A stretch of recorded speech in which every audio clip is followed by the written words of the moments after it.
the kitchen is closed, the best I can do is drinks. Yeah! Iced tea only. I think I'll take I don't know about you, but I am real excited to see David Howard Thornton in a horror-themed Christmas movie. That being Terrifier 3, been revealed to be just that. But for now, we have this. The Mean One, because the last thing like this turned out so good. The movie follows the aforementioned Mean One as he terrorizes the citizens of Newville if they dare celebrate Christmas. Luckily, Cindy You-Know-Who was traumatized by her mother's death, returns to Newville and sets out to put an end to the Mean One once and for all. As you can see, unlike Winnie the Pooh, Blood and Honey, they can't exactly use the names from the original book, so instead we get very obvious references and stuff like this. Finch! Order from Mike Finch! And that's about as memorable as this movie gets. I haven't exactly read that many reviews on it, but I know they're not good, and you can kind of just fill in the blanks. Outside of the terrible effects, the movie fails to capitalize on what should have been a relatively easy task. That being a product that seems just right for a horror adaptation, and the guy who portrayed fucking Art the Clown in the title role. But instead of doing anything with that, the main focus was cramming in as many awkward references as they could that they were allowed to use. If you were expecting something reminiscent of Terrifier, you simply don't get that here. His portrayal of the Grinch is fine, but nothing really stands out that much, and overall, I think the best way to describe this would be cheap and lazy. Not the best thing to end the year off on, but it exists, so let's see if the Mean One has any redeemable qualities. Yeah. Remember that story about Cindy You-Know-Who? When her Christmas was stolen, she knew what to do. Oh yeah, the narration. It's probably the best thing about this. He's voiced by Christopher Sanders, and he doesn't really fit in that well. It's obvious he's there because there's supposed to be a narrator, but he is the only real entertaining thing in this. They loved their Christmas, those folks down in town. But what if I said, that's not how it went down? As for the intro, I am a bit confused. The original did not end with Cindy catching the Grinch in the house, nor did any adaptation, so why he's implying that it does, I don't know. And as for him changing at the end, that had nothing to do with that either. I guess you could argue they're not referring to that, but that's not the only issue here. Just watch this scene and tell me you don't know what's really going on. Cindy, get back! He's a monster! If that wasn't blatantly in-your-face obvious, the Mean One did not mean her any harm, and her mom's death was an accident. I don't think you're supposed to notice that, but maybe you are. I'm not sure how you couldn't. And I guess there's supposed to be a message about not judging someone simply for not liking Christmas, or something, but even that isn't clear. What is clear is that if you get halfway through this movie, you probably won't give a damn. You know what this means, though? Traumatization. 3 French hens, 2 turtle doves. Or not. This is adult Sydney, played by Krystle Martin, and her dad Lou, played by Flip Kobler. They made the decision to return to Newville because her doctor says she needs closure, which again reminds me of Blood and Honey. I mean, it wasn't the exact same reasoning, but it is a very common excuse to get somebody into a not ideal location. They get stopped by Detective Burke, played by Chase Mullins, who was clearly not the love interest. Problem? He then tells them they can't have antlers on the vehicle because it's distracting. They find this to be kind of odd, but he insists it's just their policy, so with one more character established, it's off to the house, where the terrible events went down. It's okay. It's okay. No, actually it's not okay. If a bat bites you, it's serious and requires immediate medical attention. I mean, I know she wasn't bit, but it's not to be played down. Oh, we can go to a hotel.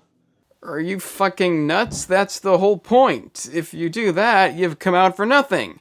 This an alternative dimension with low gas prices? So, one blatantly obvious fake out later, it's time to introduce a new character, who is probably good as dead.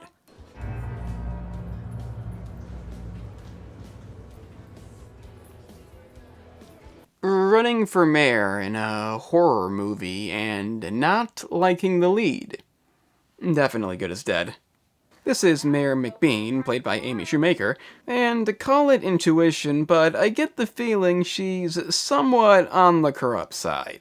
We also have Sheriff Hooper, played by Erik Baker, who is, get this, the same guy who told young Cindy there's no such thing as monsters. Shocking.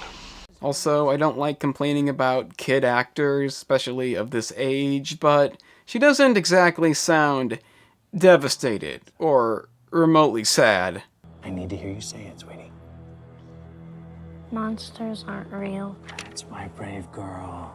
Given that he used the word hurt, I'm thinking that's what he told the kid, because this reaction is just stupid. You could have literally just given her ice cream, taken it away, and gotten better results. I know I'm being a dick, but I just don't buy this.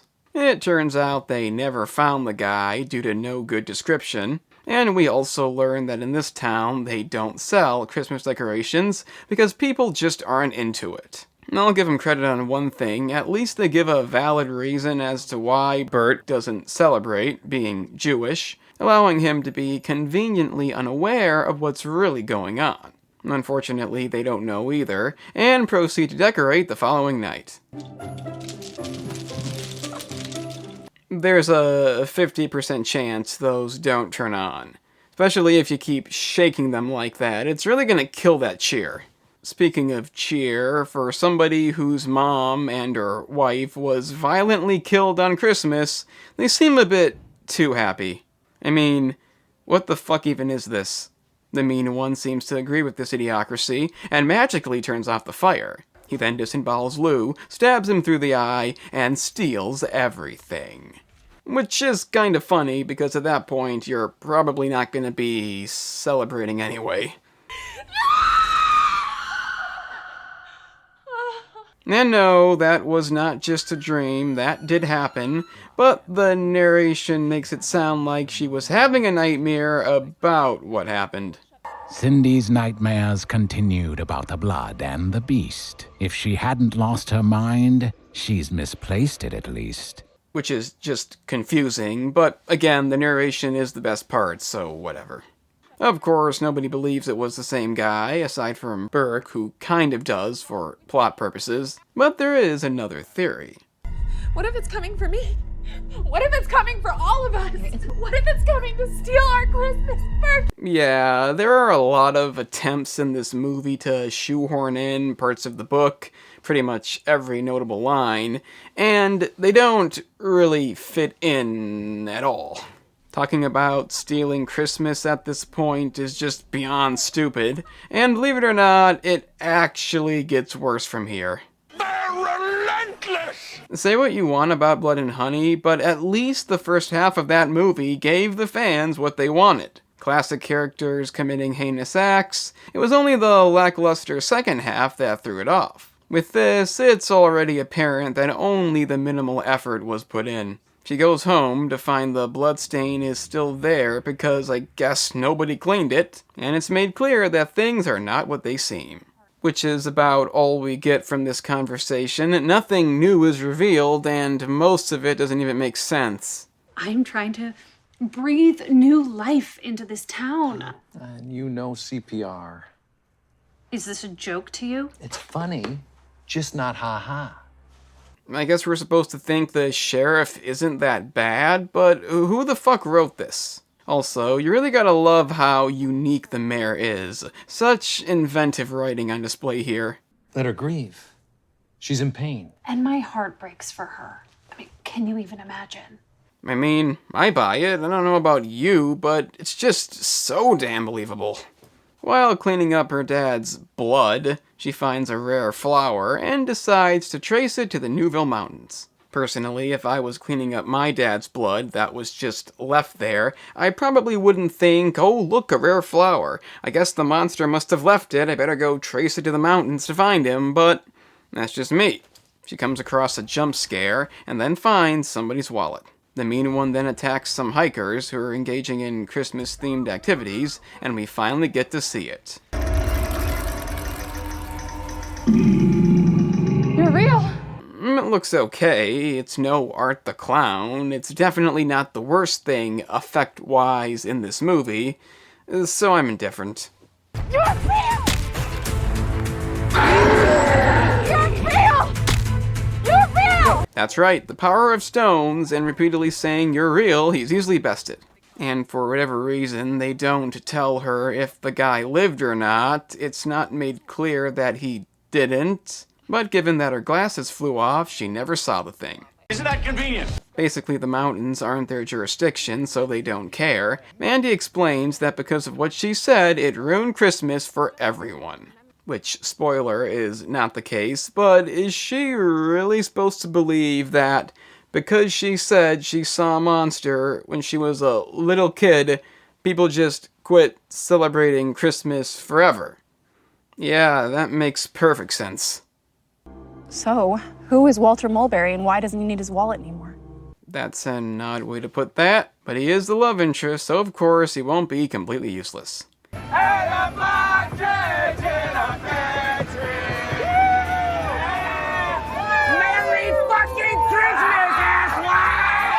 Okay, now we're talking. I mean, it probably won't be plot relevant, but at least it'll be a fun scene.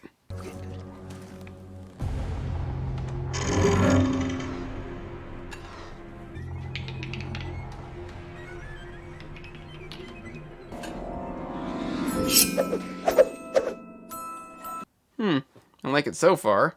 As for the death montage, it is creative to a point. It's funny how the driver doesn't even notice, given he doesn't even have headphones on. But as you all know, the effects are notably bad.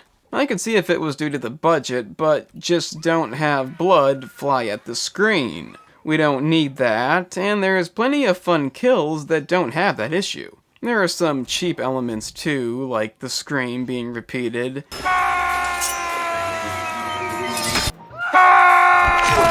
The elf girl seeming to not know what's going on until she's being choked. I don't know what that's about. And while David Howard Thornton does do a good job here, it's almost the extent of it. I'm not saying that it's the only scene when he stands out, but it does kind of feel like they just threw this scene in at the end to give us something remotely memorable. Unfortunately, it's just not that memorable, but it is the best scene in the movie by a long fucking mile. The next night, the mean one tries to break into her house, but she's saved by Doc, played by John Bigham. He, of course, believes Cindy, as a year prior his wife was killed because she accidentally did something Christmas-related. That thing cut her down in the parking lot. He cut her in half. And that's what I want to see, over-the-top violence by a classic storybook character. If the rest of the movie didn't suck, we'd really have something. His heart is an empty hole. The only reference that actually fits in. He's slippery, he's elusive, he's smart, he's so damn smart. Yeah, he's just afraid of stones, and the ability to say, "You're real." He explains the basic stuff, the mean one hates Christmas, and will kill anybody who celebrates, along with the fact that the sheriff won't listen. Which reminds me, this may be a good time to hit the like button down below. Nope. Well, the subscribe button is down there too. I'm exercising extreme patience because of what you've been through, but we're reaching the limit. Well, it's not my fault. The algorithm is more than useless. So you got a credible witness? It's not that complicated. I mean, ask anybody. Why do you think I make these stupid segments? Get out. Now! So the police are still useless, but Bert, with the important character status, decides he won't be. He heads up to the mountains and finds some more wallets, while also having a somewhat intense run-in with the mean one, in which he must hide. But this still doesn't really get us anywhere, aside from the mean one kills people, so we have a training montage. No, I'm not kidding. Literally with a green dummy and everything, because why the fuck not? Ooh. Take a dozen of those. I'll also need a dozen stones to use while saying, "You're real, you're real." Bit confused to why the mean one doesn't just automatically show up, as it usually does with the sign of anything Christmas themed, but then you wouldn't have a scene this cool. I mean, it's just so damn cool. Maybe it's because his head isn't screwed on quite right. Yes, of course, that's gotta be the reason. Maybe it's because his shoes are too tight. Many mass murders happen because of that. Reasonable thinking. They're relentless! Bert explains to Cindy that he thinks the mayor intentionally brought people to the mountain to be killed, and that attempting to kill the mean one may be a bad idea. All this hatred, all this vengeance, don't become him. Well, I kind of thought the reason was he's killing all kinds of people, will continue to do so, and is currently trying to kill you. Didn't really associate it with vengeance, but it is a Christmas movie, so message. In the definition of an afterthought, the mayor must get her comeuppance, so the car just happens to stall, Christmas music happens to start playing and won't shut off, so that's that. Then we finally learn the complete truth. You see, Hooper and the mayor devised the plan to use the website to send people to the mountains as food to keep the mean one satisfied. People are dying. Not my people. My people are safe! Bert, however, does not buy his ends justify the mean speech and heads up there again to kill it. This goes badly, but the sheriff saves him and heads back to be killed. Which is, again, kind of stupid. He said he wants to protect him, but he'd be better off staying with him in the light, opposed to going where he can't see, but it's just one of those characters. And given the amount of people who are dead because of him, I don't really see feeling bad about this. So Doc takes him to the hospital, and Cindy prepares for the final battle. The day had arrived for the mean one to get dead. No. No. No. So we have our climax in which Doc is there, despite going to the hospital, I thought. And it's okay. It's not the worst thing in the movie. There are a couple of nice gags thrown in. You're a dead one, mister. It's by no means memorable, as nothing in this movie is, but I definitely wouldn't say it's terrible. It's kind of just there. I'm a bit confused though. I mean, why not just go with the tried and true method of throwing stones at it and saying you're real? Doc plays a weird version of the song he can't stand, which is actually a nice reference that isn't blatantly obvious, and they blow up the tree to finish him off. You want to know what isn't a nice reference? Why, Santa Claus, why? Yeah. It's bad. That's all I can say. It's bad. They're relentless! So it turns out he kept the thing she gave him all those years ago and essentially becomes good again. I don't really know how to feel about that. Given how these types of movies tend to go, I guess him still becoming good is kind of unique, but the problem is they make it too obvious. It's explained that her mom's death was an accident and that calling him a monster started the whole thing, but we already knew that. It was overly apparent. The talk of forgiveness made no sense. Obviously they stuck it in there for a reason, so no, I can't say this ending is anything that special. But, still, not the exact same ending.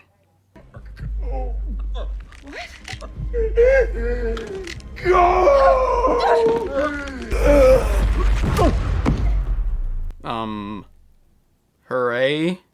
We know that his heart grew 3 sizes that day. Justice is poetic when it happens that way. I would argue it isn't. But this means all is well, and the people of Newville can celebrate Christmas once again, even though it probably be in bad taste at this point. Especially because it already is for some people. They probably love this. But that was the mean one, and I would define this as pointless. A lot of people point out the terrible effects, mainly for the death scenes, that weren't even needed, but I could easily forgive that if the movie gave us something that wasn't mediocre. There's nothing offensively bad here, but there is also nothing that good. You would think that having David Howard Thornton portray a murderous Grinch would give you something to get invested in, but somehow we don't even get that. Again, he's fine, I don't think it's really his fault, just not enough to do in this, and if somebody else had played the part, I don't think it'd be any different. The storyline isn't that interesting or new, references are embarrassingly crammed in, and most of the characters don't go beyond their assigned trait. There are a few good scenes, I can get some enjoyment out of it, if you look past the bad effects, but overall, it does not justify sitting through this. I guess the ending could have been somewhat memorable, but they basically fucked that up too. So even if you're really into the idea of this movie, and for some reason haven't seen it yet, I don't advise you to do so. I think it's safe to say that next time David Howard Thornton portrays a psychopath on Christmas, it's gonna be a superior movie. I'm the analyst, and remember kids, if you don't celebrate Christmas, then you're a monster, and deserve to die.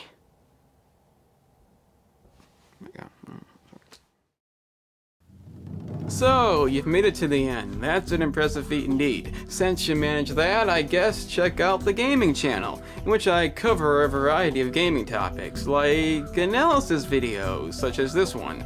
If you're into that, then press the link in the description. It's that simple.